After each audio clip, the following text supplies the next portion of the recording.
அதனால் நான் சொல்கிறேன், உன்னதங்களில் அமர பண்ணப்பட்டிருக்கிற ஒருவனுடைய பாதை அது இம்மைக்குரிய பாதை அல்ல, அது உன்னதமான ஹெவன்லி வே.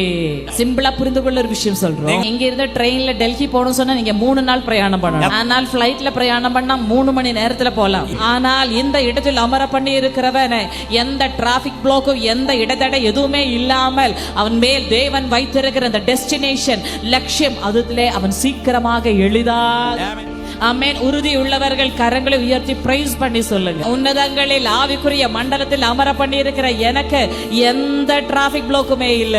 என்னுடைய ஆவிக்குரிய ஸ்பீட பிளாக் பண்ணுகிற அளவுக்கு எந்த டிராபிக் பிளாக்குமே உன்னத மண்டலங்களில். என் வழி அது பரலோக வழி, என் வழி அது கிறிஸ்துவினுடைய வழி. ஒரு டிராபிக் பிளாக்குமே இல்லாத வேகமான வழி வழியாக நான் டெஸ்டினேஷனுக்குள்ள போகிறேன். என்னுடைய பொருளாதார நன்மைகளை தடை பண்ண இனி எந்த அசுத்தாவியால முடிவதில்லை. என்னுடைய ஆரோக்கியத்தை தடை பண்ண இனி ஒரு அசுத்தாவியால முடிவதில்லை. நான் ஒரே இரவிலே பூத்து காய்த்து கனி கொடுக்கிற அளவுக்கு என்னுடைய ஆவிக்குரிய பாதை திறக்கப்பட்டிருக்கிறது. ஆமே. மற்றவங்க சொல்வாங்க, ஐயோ இதுவரைக்கும் ஒண்ணுமே நடக்கலையே.